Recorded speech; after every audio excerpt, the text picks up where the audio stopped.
Hello investigators, இது ஒரு உண்மை கதை. ஆஸ்திரேலியா சிட்னி சிட்டியில் உள்ள பாண்டி பீச் எப்பவும் போலவோ குழந்தைகள் மற்றும் பொதுமக்களுடைய சிரிப்பு சத்தமா இருந்த அந்த நாள் அலறல் சத்தமா மாற ஆரம்பிக்குது. நீல நிறமா இருந்த கடல் நீர் ரத்த வெள்ளமா கரை முழுவதும் பரவி, அதே நேரத்துல பல அப்பாவி உயிர்கள் துப்பாக்கி குண்டுகளுக்கு ஒவ்வொரு ஆளா இரையாக்கிட்டு இருந்தாங்க. மொத்தமா 16 அப்பாவி உயிர்களை அநியாயமா பறிச்சாங்க. 40 நபர்கள் மருத்துவமனையில தீவிர சிகிச்சையில அனுமதிக்கப்பட்டிருக்காங்க. இப்போ இந்த வருடம் 14/12/2025 அன்று நடந்த ஒரு கொடூரமான ஈவு இறக்கமே இல்லாத அரக்க குணம் படைத்த மனிதர்கள் செய்த ஒரு கொடூரமான செயல். நம்ம கண்கள்ல கண்ணீரை வர வைக்கிற ஒரு சோகமான கேஸ பத்தி தான் இன்னைக்கு இன்வெஸ்டிகேட் பண்ண போறோம். இந்த சம்பவத்தை பத்தி நீங்க முழுசா தெரிஞ்சுக்கணும்னா மறக்காம வீடியோவை கடைசி வரைக்கும் பாருங்க. அப்பதான் நான் என்ன சொல்ல வரேன் அப்படிங்கிறது உங்களுக்கு தெளிவா புரிய வரும். இன்னும் நம்ம சேனலை சப்ஸ்கிரைப் பண்ணாம பார்த்துக்கிட்டு இருந்தீங்கன்னா மறக்காம சப்ஸ்கிரைப் பண்ணிக்கோங்க. அப்படியே ஒரு லைக் போட்டுட்டே பாருங்க. நீங்க பண்ற ஒவ்வொரு சப்ஸ்கிரைபும் எனக்கு அடுத்தடுத்து வீடியோ போட மிகப்பெரிய ஒரு மோட்டிவேஷனா இருக்கும். நம்மளுடைய இன்வெஸ்டிகேஷன் இங்க ஆரம்பிக்குது.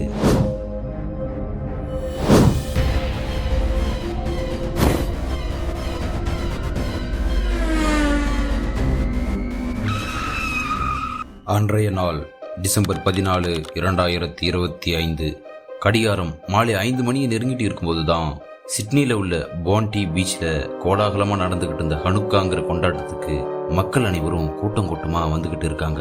அதே நேரத்துல அந்த பண்டிகையை கொண்டாடுறதுக்காக 40 வயதான சஜித் அக்ரம் மற்றும் அவருடைய மகனான 24 வயது நபித் அக்ரமும் ஒரே மாதிரியான கருப்பு உடைய டிப்டாப்பா அணிந்து ரெடி ஆயிட்டு இருக்காங்க. நம்ம வீடியோ பார்க்குற சில பேருக்கு ஹனுக்கா பண்டிகை பத்தி தெரிஞ்சிருக்கலாம், தெரியாத சில பேரும் இருக்கலாம். அவங்களுக்காக நான் இந்த பண்டிகையை பற்றி சிம்பிளா சொல்றேன். ஹனுக்கா பண்டிகை அப்படிங்கிறது 8 பகலும் 8 இரவும் யூத மக்கள் கொண்டாடுற ஒரு மிக பிரம்மாண்டமான ஒரு பண்டிகை. இப்ப இந்த நேரத்துல நீங்களே சிந்திச்சு பாருங்க இன்வெஸ்டிகேட்டர்ஸ்.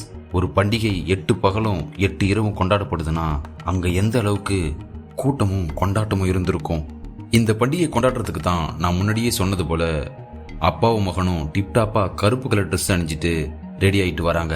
இப்போ இந்த இடத்துல தான் நம்ம எல்லோருக்குமே மிகப்பெரிய ட்விஸ்ட். சஜித் மற்றும் நபித் 2 பேருமே யூத மக்களே கிடையாது. அப்புறம் ஏன் அவங்க 2 பேரும் இந்த அளவுக்கு டிப்டாப்பா கிளம்பணும்? உங்களுக்கு யாருக்காவது தெரிஞ்சா மறக்காம கமெண்ட்ல சொல்லிட்டு போங்க.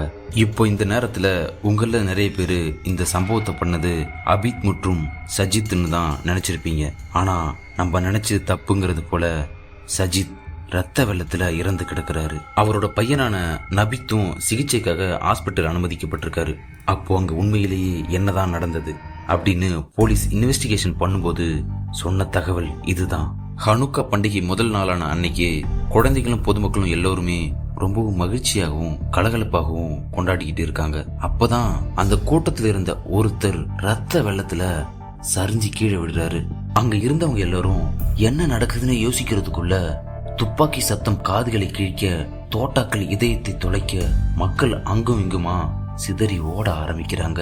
இதனாலதான் நான் இன்ட்ரோல சொன்னது போலவே குழந்தைகளோட சிரிப்பு சத்தம் அலறல் சத்தமாவும் கடல் நீரில் ரத்தம் கலந்து சிவப்பு நிறமாவும் மாறி இருந்தது.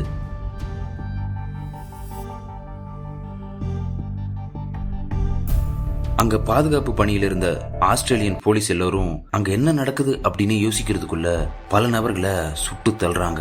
யார் இந்த சம்பவத்தெல்லாம் பண்ணது அப்படின்னு ஓடி பார்க்கும்போதுதான் கருப்பு கலர் ட்ரெஸ் போட்டுக்கிட்டு இருந்த 2 நபர்கள் அவங்க கையில வச்சுக்கிட்டு இருந்த துப்பாக்கி மூலமா அந்த பீச்சில் இருந்தவங்க எல்லாரையும் சரமாரியா சுட்டுக்கிட்டு இருந்திருக்கானுங்க. இத கொஞ்சம் கூட எதிர்பார்க்காத போலீஸ் அவனுங்களுக்கு எதிர்த்தாக்குதல நடத்த ஆரம்பிக்கிறாங்க.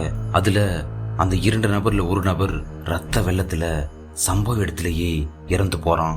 அது வேற யாரும் இல்ல இன்வெஸ்டிகேட்டர்ஸ், நமக்கு ஆல்ரெடி தெரிஞ்ச சஜித் தான். அதே நேரத்துல அவனுடைய பையனான நபித் கையில வச்சிருந்த துப்பாக்கிய அங்கிருந்த ஒரு நபர் தைரியமா அவன் கையில இருந்த துப்பாக்கி வச்சிருந்தது கூட பொருட்படுத்தாம அவனை துரிதமா பிடிச்சி போலீஸ் கிட்ட ஒப்படைக்கிறாரு.